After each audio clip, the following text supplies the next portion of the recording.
Cuando se calma el bullicio de la ciudad y se van apagando las luces de la casa, se enciende la luz del entendimiento.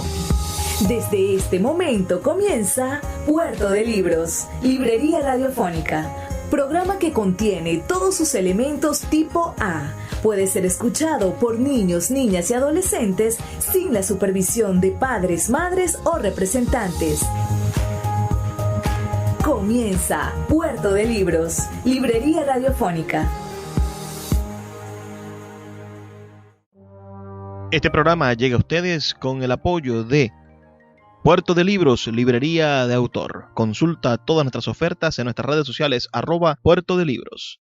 Sultana del Lago Editores, empresa zuliana de servicios editoriales. Conviértete en autor. Contáctalos en su página web sultanadelago.com. Bienvenidos a Puerto de Libros, librería radiofónica. Les habla Luis Peroso Cervantes, quien de lunes a viernes, de 9 a 10 de la noche, trae para ustedes este programa a través de la Red Nacional de Emisoras Radio Fe y Alegría. 21 emisoras conectadas para llegar a sus hogares con libros, con esos barquitos de papel, con esos inventos maravillosos que desarrollaron nuestros amigos los de Babilonia, los mesopotámicos, y empezaron a escribir y a dejar con la tecnología más rudimentaria sobre tablas de arcilla, a dejar sus ideas y sus pensamientos, pero son misivas inmortales y llegan hasta nosotros y hasta ustedes, en este caso a través de las ondas de Radio Fe y Alegría. Hoy en nuestro programa número 259 estaremos conversando con un queridísimo escritor que recientemente se ha sumado a la familia de Sultana del Lago Editores. Me refiero al escritor Manuel Maitín, un venezolano que en los últimos años ha estado viajando por el mundo con su oficio, de trabajo cinematográfico, porque Manuel Maitín es guionista de cine y también es director de casting de algunas películas en las cuales y producciones audiovisuales de las cuales vamos a estar conversando esta noche, y que este año y el año pasado, precisamente el 29 de noviembre, el Día del Escritor del año pasado, tuvimos el gusto de presentar su libro Octavio o Cómo protegerse de la intemperie y otros relatos en la colección Perpetuum, que es una colección que dirige nuestro amigo Álvaro de Marco. Creo que ha sido una inclusión maravillosa en el catálogo de Sultana del Lago, y vamos a estar también conversando sobre ese libro y sobre las relaciones que tiene con el cine, cómo escribir para cine o escribir literatura, o cómo imaginar personajes en ambos espacios pueden tener conexiones. Manuel, quiero que saludes a nuestra audiencia y que te presentes, para todos nosotros, para la Red Nacional de Emisoras Radio Fe y Alegría. Bueno, saludos a todos los oyentes de Puerto de Libros. Gracias por la invitación, Luis. De verdad, para mí es un súper placer, porque además te admiro un montón con todas las cosas que haces, con la poca edad que tienes. Uno supondría que la gente hace cosas más importantes cuando es más grande de edad. Y creo que, te admiro y te respeto, pues creo que haces una gran labor, pues, ¿no? Naces, Manuel, en 1961. Quizá es una fecha propicia para la democracia del país, ¿no? Se instituye el primer gobierno electo de lo que será la democracia puntofijista en 1961 con Rómulo Betancourt. Claro, tú no tienes culpa ni memoria de eso, pero sí vas a tener memoria de los primeros años de una Venezuela democrática. Seguro tienes memoria del Está Barato, Dame Dos. Tienes memoria de los gobiernos de Caldera, de Carlos Andrés Pérez, y después, de esa, tu adolescencia fue en esa efervescencia de los 70 y del principio de los 80. ¿Cuál es tu primer recuerdo del país, Manuel? Háblanos de esa Venezuela que te recibió. ¿Qué edad tenías cuando recordaste la primera vez que pertenecías a Venezuela? Quizás es una bandera en el colegio, cuando cantabas el himno, o posteriormente. Cuéntanos de tu primer recuerdo como venezolano. Sí, bueno, de todo, dentro de ese contexto que estás haciendo, yo me percato del país que tengo cuando soy un adolescente, ¿no? Y de las cosas que yo suponía malas y de las cosas que yo suponía buenas, ¿no? Yo recuerdo, y eso lo valoro después que pasan los años. O sea, yo hacía teatro en el liceo, ¿no? Y un teatro libre de decir lo que te diera la gana, estuvieras equivocado o no. Bueno, un adolescente dice lo que piensa, creo que esa cosa de sentirse invulnerable, inmortal de la adolescencia es maravillosa, ¿no? Y uno hacía lo que realmente le daba la gana y nadie te ponía peros, ¿no? Y eso para mí es libertad. Bueno, te equivocabas, faltabas el respeto, qué sé yo. Bueno, si te lo reclamaban y uno accedía o no, uno pedía disculpas o no. Y yo creo que ese es un país que yo anhelo, que yo recuerdo, no sé si anhelo, pero lo recuerdo mucho y con nostalgia, porque bueno, lamentablemente en el país de hoy hay que pasar de grado a los niños obligatoriamente, por ejemplo, ¿no?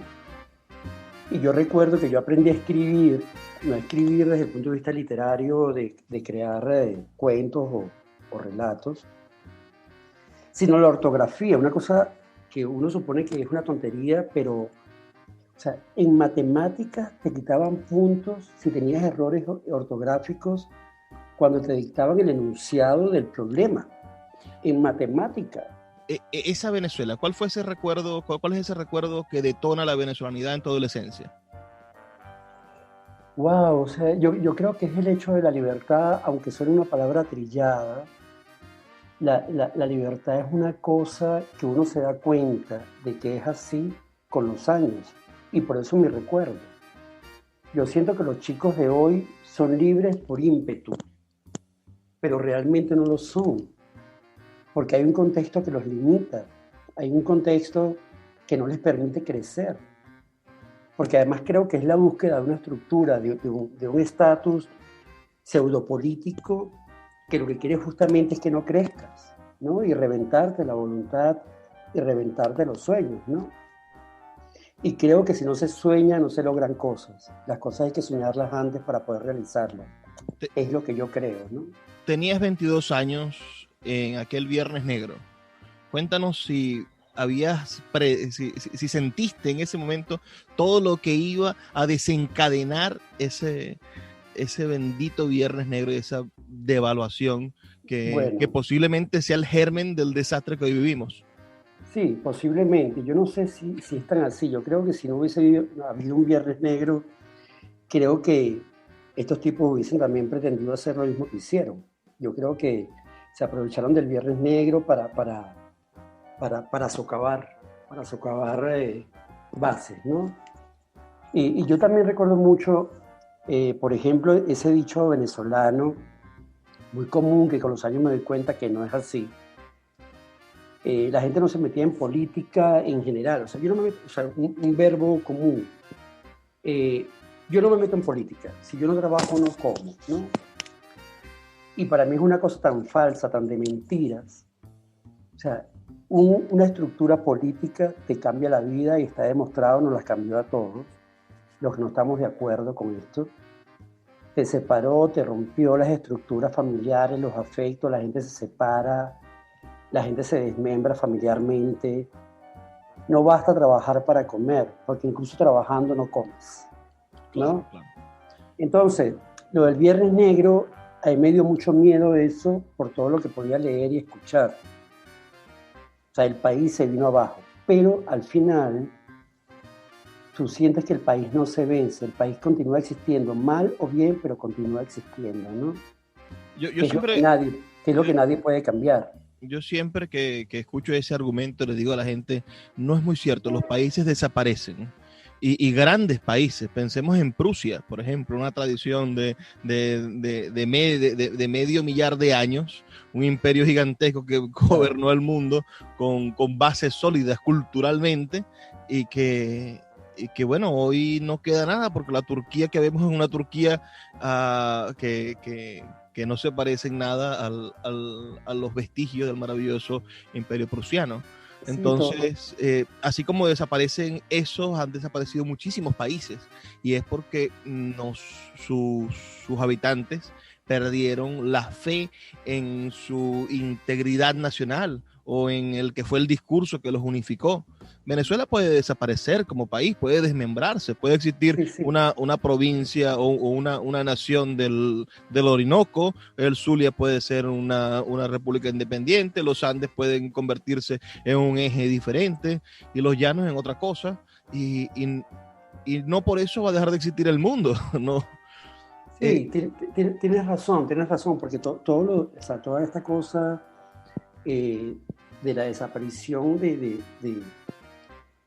regiones, ¿no? Sí, tienes razón, porque no es la región geográfica, no es la tierra como tal, sino todo lo que eso contiene, ¿no? Todo lo del Imperio Otomano, todo el exterminio armenio, todas esas cosas terribles, ¿no? Que no tienen nación, todavía no tienen nación, ¿no? Y los turcos lo siguen negando, además, ¿no? Pero bueno, son las cosas del poder. Bueno, y está pasando, creo que lo tienes muy cerca con Congo Mirador, ¿no? Que ese lugar se está deshaciendo, bueno, a propósito de la situación país, de la estructura país, ¿no? O sea, que en su momento fue una cosa tan interesante, o sea, un pueblo de agua, ver a los niños jugando pelota dentro del agua, la gente rasurándose dentro del agua, o sea, es una cosa realmente, a mí me parece, desde el punto de vista de la dinámica, maravilloso, ¿no? Y bueno, y creo que Congo Mirador está desapareciendo también, ¿no? La gente se está yendo de allí, creo, ¿no? Sí, bueno. Lo tienen más cerca que yo. Todo lo que es los vestigios de la cultura añú están desapareciendo. En algún momento, por ejemplo, la laguna de Sinamaica, que hace apenas 50, 60 años todavía se construían los palafitos según las tradiciones milenarias añú, y los gobiernos, por ejemplo, con la mejor intención, digamos, empezaron a hacer palafitos de cemento, ¿no? Tirar bases de cemento, lanzar y construir encima una casita de Inavi después de que tiraste la plataforma de cemento. Entonces tú dices, bueno, no entendiste nada, gobierno, no entendiste nada, arquitecto, porque evidentemente el asunto es la sustentabilidad de eso. El añú construye su casa con mangle y con las piezas de lo que tiene a su alrededor, y es más habitable, supera para el calor, y es ecológicamente más adecuado. De todas formas, son los ires y los venires de seguir eligiendo a personas que no leen, que es lo que decimos aquí todo el tiempo. El problema de Venezuela va a continuar en el momento en el que sigamos eligiendo a un concejal que no ha leído un libro, en el que sigamos eligiendo diputados que tienen cara de que no pasaron de sexto grado, y en el que sigamos teniendo presidentes que no tengan títulos universitarios, que no tengan doctorados, que no se hayan preparado para el oficio. Y eso no es que un título universitario te haga mejor persona, sino que simplemente demuestra, es un grado que demuestra tu preparación. Vamos a hacer una pausa, Manuel, de solamente 2 minutos para escuchar los mensajes que tienen para nosotros nuestros anunciantes. Todos los que nos están escuchando pueden reportar su sintonía al 0424-672-3597, 0424-672-3597, diciéndonos de qué parte del país nos escuchas. Ya volvemos con más de Puerto de Libros, Librería Radiofónica. Síguenos en @Librería Radio. El poeta Luis Peroso Cervantes le acompaña en Puerto de Libros, Librería Radiofónica, por Radio Fe y Alegría, con todas las voces.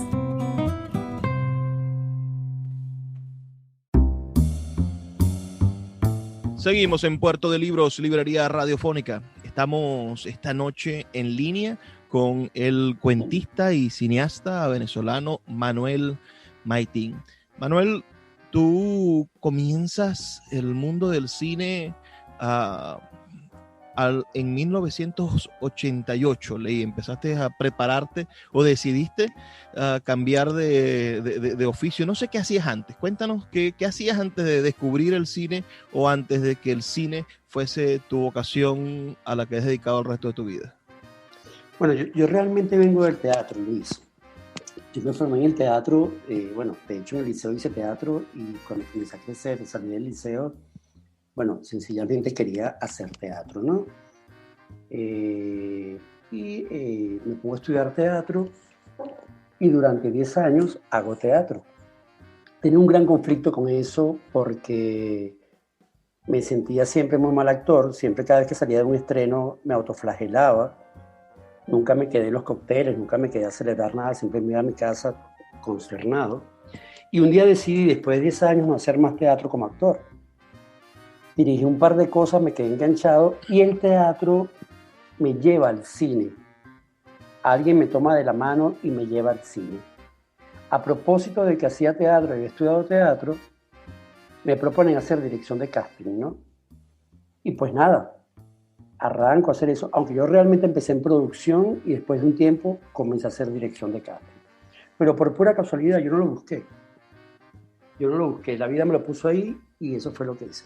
Me enamoro del cine desde adentro, dejo de ser espectador para ser trabajador del cine y bueno, me quedo enganchado, ¿no? Me quedo enganchado y ya en el año 94 hago mi primera película extranjera en Venezuela, una película francesa, que alguien me da la oportunidad, cree en mí, y pues de ese día no paro de hacer cine.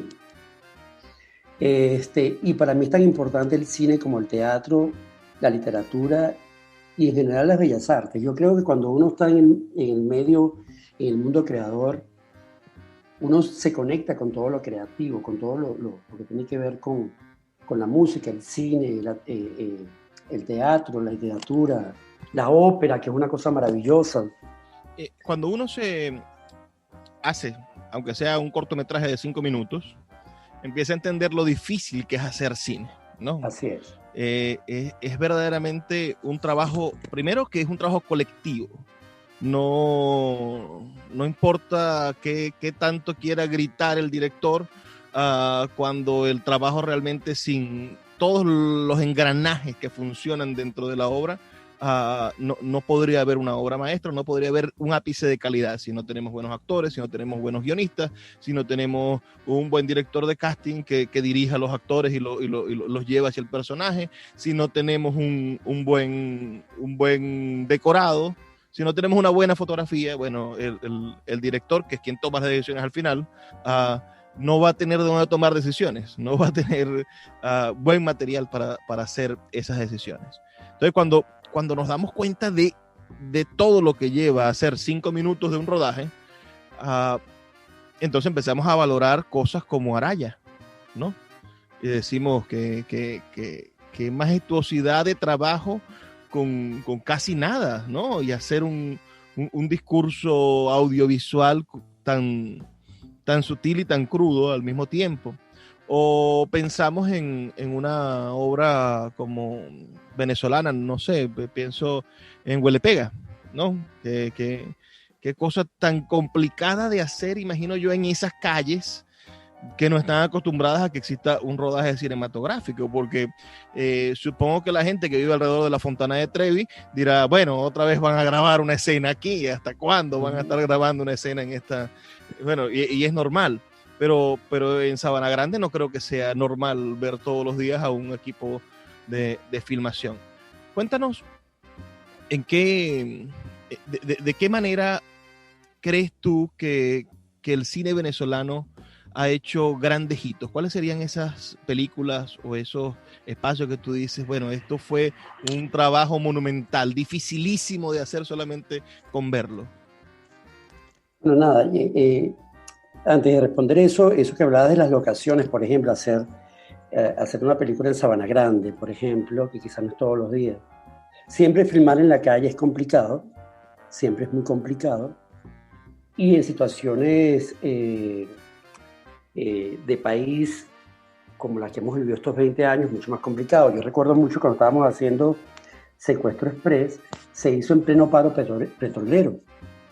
Entonces, imagínate, uno de los primeros problemas era cómo se iban a trasladar los camiones sin gasolina, ¿no? Era una cosa complicada, igual se atrevieron a hacerla, y bueno, todos en la calle. O sea, estamos hablando de el centro, donde está el Congreso, ¿no? ¿Te imaginas el montón de gente ahí? Bueno, filmar ahí es complicadísimo, pero se hizo, ¿no? Y creo que fue un buen resultado la película, ¿no? Creo que al final es una película que Y es surtió. una película que cuando uno la recuerda no tiene nada que envidiarle al cine español o a cualquier, es de una factura bastante, bastante buena. Sí, sí, yo también lo creo, ¿no? Pues además creo que había un equipo de trabajo de muchos duros, ¿no? De gente con muchos años en el negocio, ¿no? De hecho, hay una persona que yo quiero muchísimo que es un jefe de máquina, que es el viejo Nieves, que bueno, nada, cuando pensaron en máquina, que pensaron en él, dije, bueno, nada, porque había mucha máquina en esa película, ¿no? Mucho trabajo de máquina, de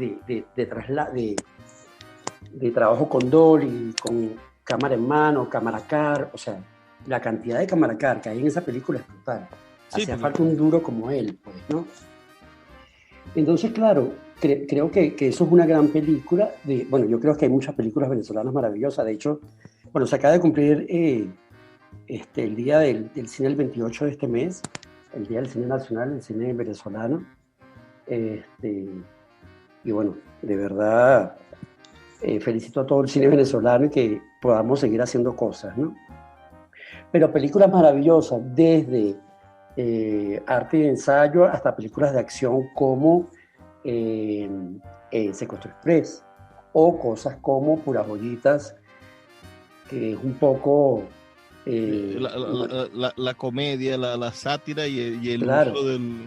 no, y ese tono de Ocean 12 latinoamericano, ¿no? Esa cosa muy bien hecha bueno, me encantó trabajar en esa peli, pues porque además trabajé con gente maravillosa, ¿no? Entonces creo que hacer cine, si tú hablabas de Araya, que en ese momento era mucho más complicado, porque era en 35, era en cine, no era en video, y por supuesto los costos eran mucho mayores. La ventaja del video es que puedes repetir 500 veces una toma si no estás de acuerdo con lo que tienes, pero en una película en 35, en 16, bueno, tú tienes que plantearte, si no tienes plata, un 3-1. O sea, no me paso de 3 porque si no se me incrementa el precio de la película, ¿no? Bueno, el productor te pone un límite, ¿no? También. Entonces, claro, había mucho más esfuerzo en ese sentido, era mucho más complicado. No es que no lo sea hoy, hacer cine es una cosa complicada. Me ha pasado en reuniones de trabajo de mesa de lectura de guión, cuando estamos leyendo el guión, me pasó en una película que no voy a mencionar, en una escena que estábamos leyendo, el director dice, no, eso es fácil de hacerlo, eso no es complicado. Y yo cuando escucho a un productor decir que eso es fácil, que eso no es complicado, me da un miedo único, porque nada en el cine es fácil de hacer, nada, Claro, nada. quizás la tecnología nos ayuda a tener una cámara de altísima calidad en un iPhone, ¿no? Y eso... Claro. y- Sí, y- pero tú decías antes algo bien interesante, lo del director, ¿no? Yo siempre he pensado, y esto no es yo creo que para mí el director es un técnico más. Y el resto del equipo está ahí para servirle todo al director para que haga su trabajo creativo. Es decir, como tú decías antes, a mí una de las cosas que amo del cine es que impepinablemente es un trabajo en colectivo. Yo recuerdo hace unos años se creó una cosa que se llamaba Cineátomo, y alguien que escuche esto y sepa de quién voy a hablar sin decir el nombre me va a odiar, pero una persona del cine venezolano hizo Cine Átomo y en una entrevista dijo que eso era para demostrar que se podía hacer cine con 3 personas. Por supuesto, yo soy un tipo muy impetuoso, me parece que eso es una gran falta de respeto, porque primero, ¿quién te pidió que demostraras qué? Primera cosa, ¿no? Esos bueno, niveles de arrogancia a mí me parece que son terribles, ¿no? y ya los hermanos Lumière demostraron bastante, ¿no? Exactamente, ¿no? Y no, nadie se los pidió, sencillamente ellos estaban empezando un camino maravilloso. Pero esta persona dijo eso. Y bueno, señores, cuidado. El cine es un trabajo en colectivo. Así es, sí. Entonces, claro, cuando tú escuchas esas cosas, tú dices, bueno, o sea, ¿qué está pensando la gente? ¿Qué piensa? O sea, el cine no lo inventé yo. Y el cine de que es cine es un trabajo colectivo. Y todos hacen falta. Todos. O sea, o la otra cosa, si tienes un buen guión y tienes un mal director y tienes buenos actores, el trabajo de los actores no va a ser bueno. No va a ser bueno.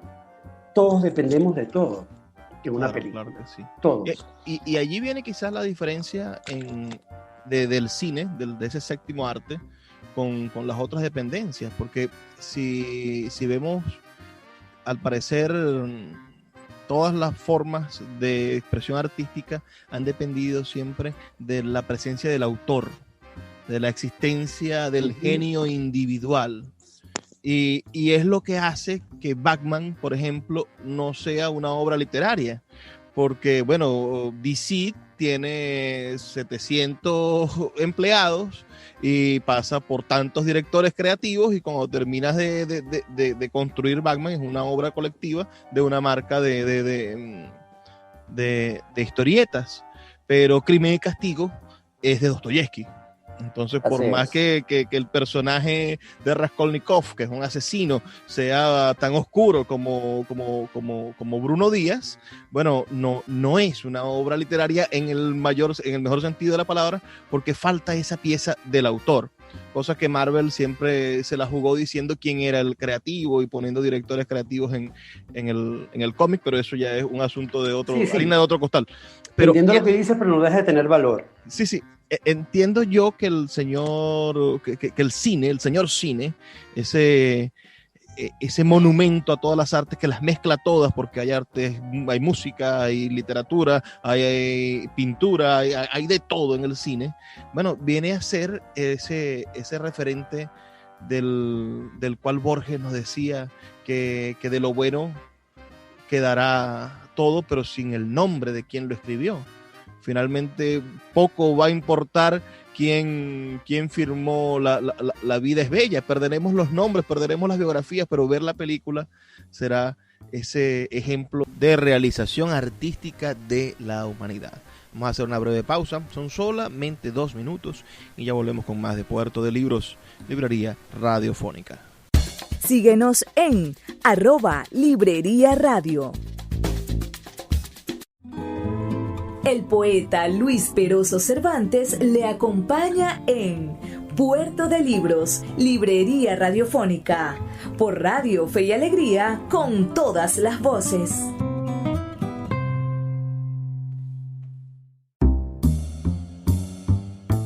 Seguimos en Puerto de Libros, Librería Radiofónica.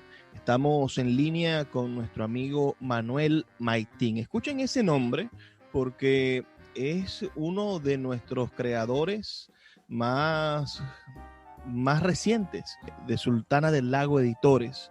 Su libro es verdaderamente una belleza y una pieza que de por sí pone en evidencia el talento cinematográfico que tiene Manuel, porque tiene una forma de describir a los personajes que nos hace entenderlos en todas sus dimensiones.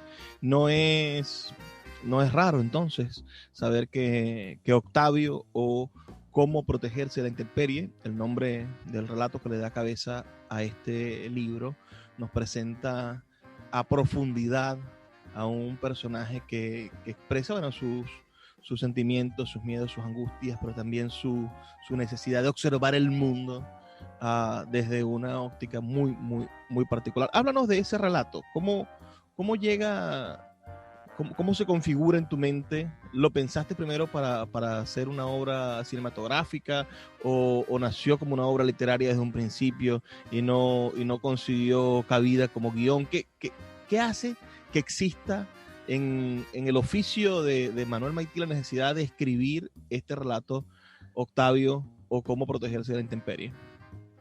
Fíjate que es bien particular lo que dices, porque yo empecé a escribir ciertamente lo de Octavio como un guión para un corto. Y no daba pie con bola, no daba, ¿no? Porque además yo tengo un problema cuando yo he escrito como 2 guiones de cortos, y siempre escribo mucho en prosa. La prosa de esos guiones son prosas literarias. Claro, el guión es literario, ciertamente, pero más parece un relato que un guión. Y cuando he escrito esos guiones, se los he mandado a gente de mi confianza, que tiene que ver con el cine, y a gente que no tiene nada que ver con el cine. Un poco para escuchar el cuestionamiento y yo poder corregir, ¿no? Un poco corregir la estructura, un poco corregir cómo estoy contando. Y un día decidí escribirlo como cuento. Y a propósito del cuento, versionar para guión, ¿no? Porque además la otra cosa es que yo escribo, que se lo decía Álvaro de Marco, de hecho, es que yo no escribo sabiendo lo que voy a escribir. Yo sencillamente me siento a escribir y escribo. Y a propósito de Corrección Perpetuum, Álvaro me hizo concientizar el hecho de escribir sabiendo qué voy a hacer. Y es una contradicción, pero siento que eso, de alguna manera, aunque es un ejercicio, me ha limitado. O sea, no soy racional escribiendo. Y creo que es importante serlo. Creo que es importante para poder darle un término y un cierre a las cosas, ¿no? Bueno, Cortázar decía que escribir era como estar soñando, ¿no? Sí. Para él era una especie de pesadilla o algo que se le acumulaba en su mente y que después debía desahogarse completamente, como vaciarse, y que él no sabía lo que iba a escribir finalmente. Que él...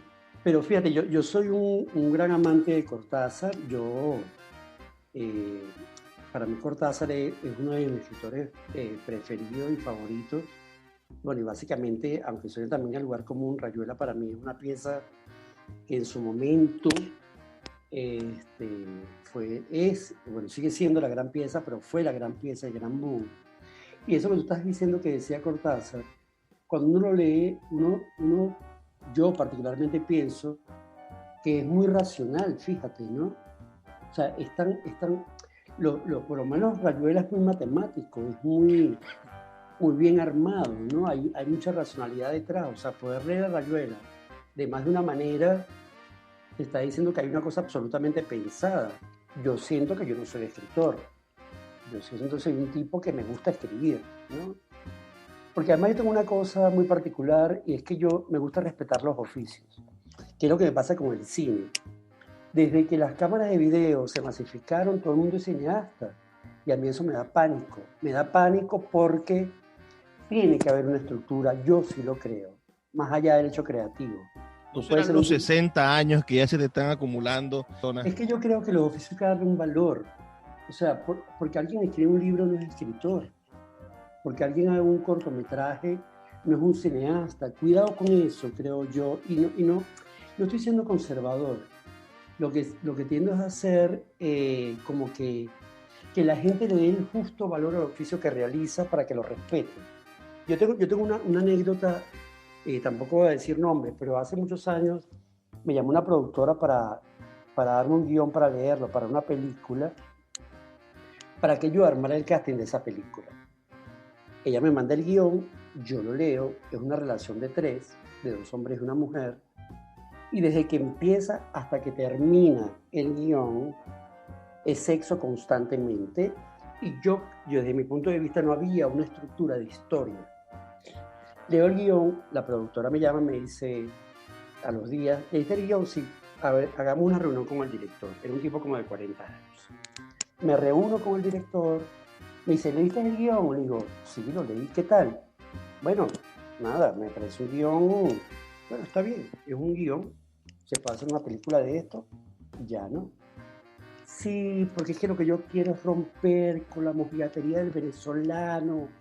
Quiero ver que los actores estén teniendo sexo, quiero ver miembros, quiero ver vaginas, quiero ver todo, ¿no? Yo le pregunto, le digo, ¿tú quieres hacer pornografía o quieres hacer erotismo? ¿Qué quieres hacer? No, bueno, no es pornografía, porque es que la mojigatería... Digo, pero perdóname, ya va, o sea, es que no logro entender, porque hay una película que se llama Macho y Hembra, que fue un boom en Venezuela, que tú nunca ves a la gente explícitamente teniendo sexo. No hace falta verlo para saber que lo tuvieron. No sé si me estoy explicando. Y una de las cosas maravillosas del cine es que no siempre tienes que mostrar el hecho implícito para saber que la cosa ocurrió. Es lo que tiene el cine de poético, ¿no? Porque la poesía Exacto. dice las cosas sin necesidad de decirlas. Dice que desea o lo que quiere hacer con otras palabras. Hay una película maravillosa canadiense, no recuerdo el nombre del director ahora, que se llama Short Bus. No sé si viste eso alguna vez. No. Que es sexo explícito. Deberías, o sea, si lo puedes buscar y verlo, te lo recomiendo. Es una historia muy vana, en principio. Es sexo explícito y nunca te conectas con la sexualidad desde el punto de vista del morbo, sino que sigue, por más vana de la historia, sigue la historia, ¿no? Y Short Bus es un lugar, es un gran bar con varios ambientes, donde va gente hetero, va gente homo, va gente de todo tipo, desde el punto de vista sexual, y hay un espacio para cada uno. Pero mientras ves el espacio lésbico, por decirlo de alguna manera, o el espacio homo, o el espacio hetero, todo el mundo desnudo, teniendo sexo, cortan a, como es como una sala de estar, como un bar, y las cosas que se dicen son unas cosas realmente maravillosas. La gran soledad humana de un señor homosexual de 80 años, casados toda su vida, ocultando su sexualidad. En la historia fue alcalde de Nueva York, y tú lo ves con un tipo más joven conversando, y la soledad es tan grande y es tan fuerte lo que le pasa a él, y el chico joven lo abraza y lo besa fraternamente. O sea, es tan hermoso. O sea, en esa escena nada más hay una historia, y eso es lo maravilloso del cine. Entonces, si tú quieres hacer pornografía, no tiene nada de malo. Pero no te plantees que no es cuando sí lo es, o sea... Claro, y no vengamos a decir que estamos inventando el arte por hacer pornografía cuando los romanos la hacían desde hacía siglos, ¿no? Hace 2000 años, lo que el Vesubio se llevó, la Pompeya, era simplemente un espectáculo teatral pornográfico. ¿Cómo es que hoy todavía, en el siglo XXI, el color de la piel y la sexualidad de la gente es un tema de discusión? Señores, eso es la vida individual, esa es la vida de cada quien. En tanto no le hagan daño a nadie, todo está maravillosamente bien. O sea, ese es tu cuerpo, ese es tu gusto. O sea, la gente sigue buscando diferencias. Señores, la única diferencia entre un homosexual y un hetero es su gusto sexual. Y lo demás es el contenido humano de cada quien, que lo hace diferente o no. A mí me, iba a decir antes, ¿no? A mí me agrada, en consecuencia de que estamos en una emisora católica. Ay, perdón. Sí, no, pero no hay ningún problema, porque es una emisora de la Compañía de Jesús. A mí me agrada lo que dice el Papa Francisco en algún momento. Dice que habría mejor que revisar nuestra actitud como cristianos al momento de criticar a los homosexuales que la actitud que tienen ellos, porque en el momento, si tú estás acusando de pecador al homosexual, también en ese momento te estás embarrando tú con el pecado de estar señalando al otro, estar señalando al prójimo sin comprenderlo. Claro, y es mejor cultivar, es más importante el valor cristiano del amor al otro, del amor al prójimo, que el de excluir al pecador. No, y si no hay amor, que haya respeto. Yo creo que el respeto es la base de cualquier relación, de cualquier cosa en el mundo, es el respeto por el otro. Pero hoy en día, Manuel, tienes un libro publicado con nosotros. Te has iniciado en el mundo de la escritura en ese sentido y eres autor de un libro de cuentos. Autor, pero no escritor. Eso me gusta mucho. Bueno, vamos en ascenso. Quizás cuando tengas 6, 7 libros publicados ya te sentirás escritor. Y en ese sentido me gustaría que me hablaras qué crees tú que has agregado de tu oficio, de tu vida como cineasta, como director de casting, como guionista, y todo este trabajo, estos últimos 20 o 30 años que has dedicado al mundo de estar detrás de las cámaras, haciendo posible el cine. Cuéntanos qué crees tú que de ese oficio está en tu libro de cuentos. Fíjate, a mí me pasa con la literatura lo que me pasa con ser espectador de cine. Por ejemplo, yo tengo un grave problema, creo que nos pasa a mucha de la gente que trabajamos en este medio detrás de cámara. Yo voy a ver una película y para mí es inevitable ver la angulación de la cámara, dónde pusieron la cámara, cómo están iluminando, qué le dijo el director al actor antes de hacer ese plano. Para mí es inevitable eso. Me ha pasado como en pocas películas que me desconecto, pero lamentablemente es así. No soy un espectador de cine común porque, bueno, tengo eso en la cabeza, ¿no? Y cuando escribo me pasa exactamente lo mismo. Cuando escribo, yo escribo imaginando. Yo veo primero en mi cabeza y después lo escribo. Es una cosa que para mí es inevitable. Por eso yo tiendo a ser muy descriptivo en lo que escribo, hasta el último detalle o lo que yo creo que es el último detalle. Pero siempre voy al detalle, siempre. Y creo que eso lo heredé del cine. O sea, escribo como un cineasta, de manera, ¿no? Que la gente pueda ver, cuando lee, pueda ver lo que estoy diciendo, lo pueda ver, ¿no? No solamente leer, sino ver. Y ese ver te hace imaginar un mundo diferente al mío cuando ves eso que estoy describiendo, que es lo que yo veo maravilloso en la literatura. ¿Qué pasa con los guiones? También pasa con los guiones. Hay un guión y esa película, ese guión la tiene el director en la cabeza y todos los integrantes del equipo tenemos una película diferente en la cabeza y parte del trabajo es unificar esa única película que es ese guión en la cabeza del director y que todos las veamos igual. Eso también es un reto en una película. Mira, vamos a hacer una pausa. Son solamente 2 minutos. Vamos a escuchar las campañas de Fe y Alegría y volvemos ya con Puerto de Libros, Librería Radiofónica. Síguenos en @Librería Radio. El poeta Luis Peroso Cervantes le acompaña en Puerto de Libros, Librería Radiofónica, por Radio Fe y Alegría, con todas las voces.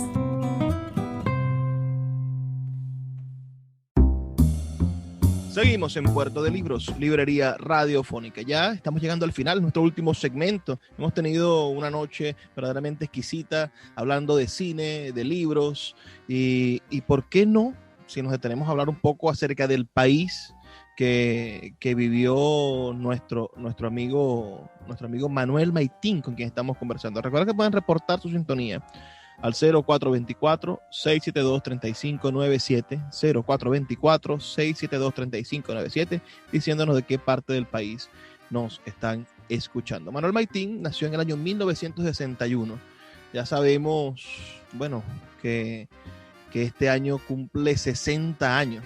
Y sus canas, si ustedes lo pudieran ver, yo tengo el gusto de verlo en este momento, hablan de una muy, muy buena vida, no parece que tuviera 60 años, parece de 50 o de 40 y tantos, pero le deseamos una vida larga. Las personas, los buenos somos pocos, decía Juan Rulfo, y por eso tenemos que tener muchos hijos, para que los malos no nos sigan ganando las elecciones.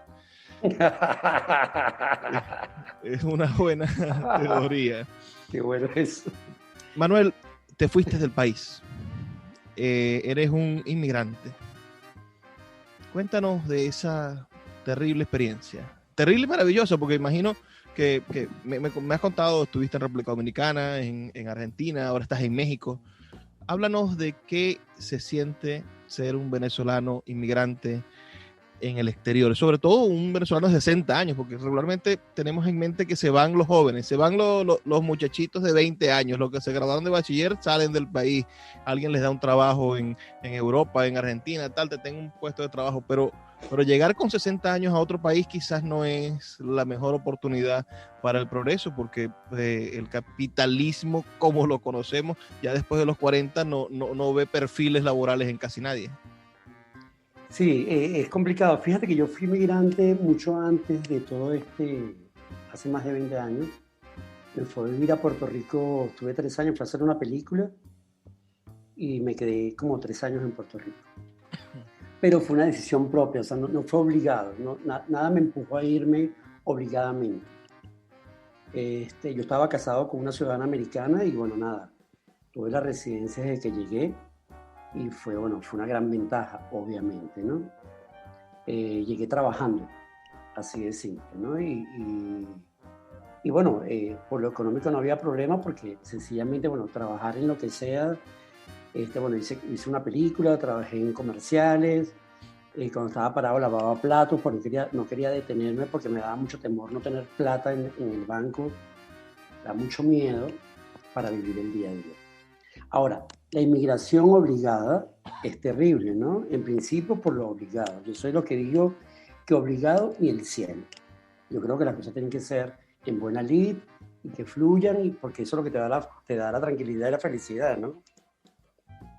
Bueno, sí, tú lo que tú acabas de decir de la edad es muy fuerte, son riesgos que se corren porque uno está buscando más allá de la edad una mejor vida porque uno sueña. Si no eres capaz de soñar, no te atreves a hacerlo, ¿no? Y correr el riesgo, es un gran riesgo. Y de hecho, bueno, lo digo, no me ha ido bien del todo en México. Primero, bueno, porque aquí trabajar sin papeles es complicado y la residencia me salió como al año de estar acá. E inmediatamente en el 2020, cuando me dan la residencia, ya estaba la pandemia, cae la pandemia una semana después y por supuesto todo se detuvo, ¿no? Es muy duro porque entonces cuando sientes tanta nostalgia por estar en tu casa, que es tu país, donde de alguna manera sientes seguridad y tranquilidad más allá de los conflictos, más allá de ese contexto que es el país hoy día, pero entonces también tú lo piensas y lo balanceas, ¿no? Y dices, bueno, ¿qué voy a hacer en Venezuela en este momento? ¿No? Y la razón por la que me fui, entre muchas, es que yo no me cayó la boca y me estaba metiendo ya en problemas, ¿no? Decía lo que pensaba y bueno, unos amigos, mi madre, Manuel, vete, porque de verdad, vete, ¿sabes? Porque no sé cómo callarme, porque lamentable o afortunadamente tiendo a ser justiciero y me metía en problemas, pues. O sea, me metía en problemas y bueno, la gente que me quiere decía, mira, mejor te vas porque vete, ¿no? Yo le Es pongo un complicado. escenario a todas las personas que están en el extranjero. Yo les digo, bueno, existen muchísimos ejemplos de autocracias y de estructuras de gobierno en el país en los cuales un partido, un grupo de poder o una persona han permanecido en el poder 50 años. Bueno, Cuba es el mejor ejemplo de Latinoamérica, Claro. pero bueno, México con la dictadura del PRI, por ejemplo, cuánto, más de medio siglo un mismo partido gobernando. 70 años por lo menos. Y si nos vamos a África, familias y partidos gobernando infinitamente. Entonces no es absurdo pensar que tengamos a Nicolás Maduro y al PSV 20 años más en el poder. Bueno, espero que no. Bueno, nuestro deseo del cambio político sería saludable para Venezuela. Es decir, a pesar de que pase lo que pase, el cambio político siempre beneficia a una nación. En Estados Unidos, por ejemplo, ahorita que lleguen los demócratas al poder nuevamente, me parece que siempre va a beneficiar a Estados Unidos, porque los norteamericanos van a tener la oportunidad de elegir un republicano dentro de 4 años, si el demócrata no lo hace bien. Entonces, pensando en ese escenario, que los próximos 20 años siga gobernando la misma ideología política, sigan gobernando los mismos que están gobernando ahorita, y quizás nuevas generaciones de esos, porque también hay nuevas generaciones de seguidores del chavismo. ¿Qué piensa hacer Manuel en los próximos 20 años si el chavismo sigue gobernando Venezuela? Bueno, en principio no creo que vuelva a Venezuela, no creo que vuelva por las mismas razones por las que me fui, que te acabo de decir. Creo que no va a poder vivir en Venezuela dentro de un contexto como ese. Me va a costar mucho desde el punto de vista humano y me va a costar mucho porque si hubiese un contenido ideológico lo podría entender, que para mí no es así. Como tampoco creo que el problema es Maduro, creo que hay que salir de absolutamente todos. Chávez se murió y no pasó nada, por ejemplo, que era realmente más rudo que este tipo desde el punto de vista... sí, del apoyo popular, es decir, era una cuestión... Exactamente. Y un hombre peligroso en el sentido del que lo escuchabas media hora y te tenías que te podía convencer. Entonces, ¿será que? Bueno, a mí, yo lo admito, yo voté por Chávez y eso me duró un año, lo admito. Y fue un gran error que cometí en mi vida porque no logro entender cómo alguien que un golpe de Estado mató a tanta gente fue capaz de hacer eso, ¿no? Y no me arrepiento porque el arrepentimiento no vale de nada. Pero sí, me equivoqué garrafalmente y me di cuenta que me había equivocado con la tragedia de Vargas. La gente muriéndose en Vargas y él llamando a elecciones.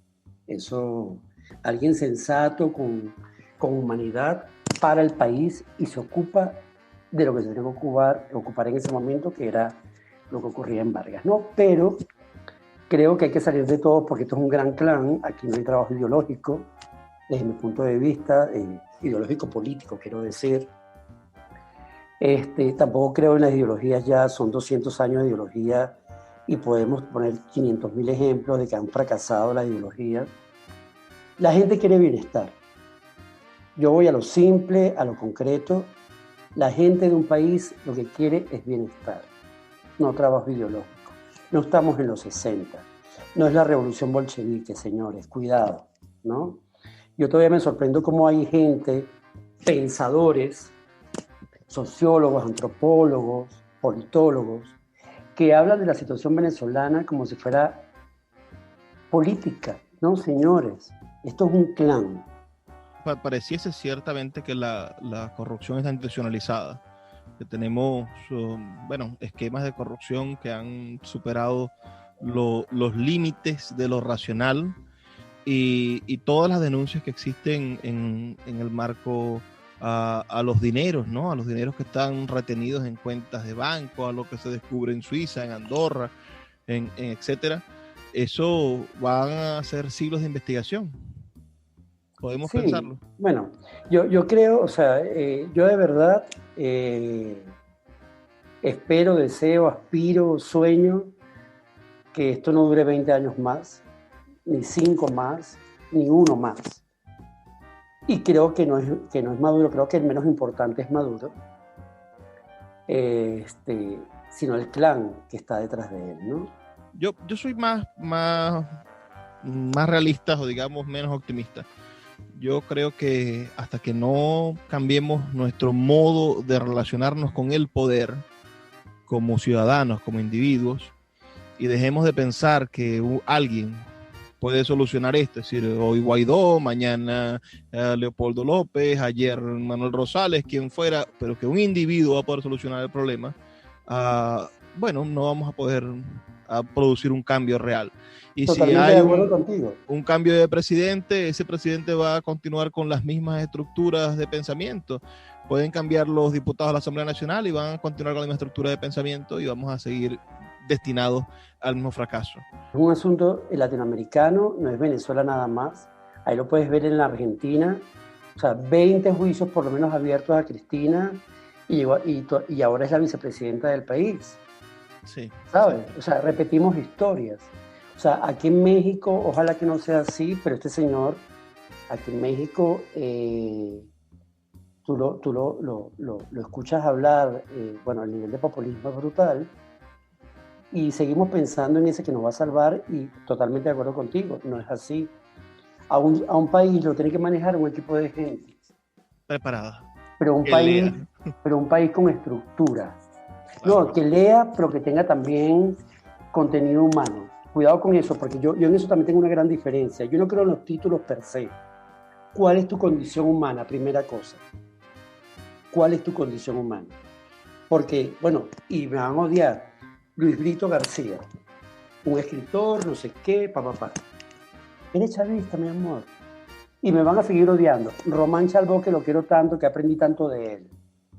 Bueno, lo lamento, Román. Te quiero mucho, pero no puedo entender cómo un tipo como tú fue capaz de decir que tú has hecho cine solamente en el chavismo, que en la Cuarta República nunca pudiste hacer cine. Y tú revisas la filmografía de Román y su filmografía real está hecha antes de Chávez. Manuel, nos toca retirarnos. Le dejamos un mal sabor a los oyentes en la boca después de estas reflexiones, pero son reflexiones que nos hacen falta. Yo insisto, señores. Tenemos que crecer, ¿eh? Tenemos que crecer. En que debemos de crear criterios como individuos, como ciudadanos.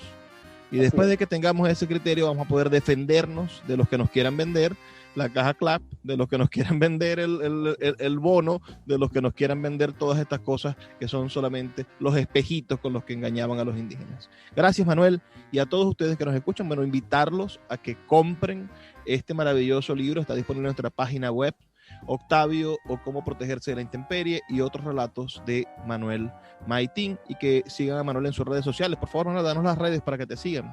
En Instagram es @Manuel Maitín, y en Facebook también es @Manuel Maitín.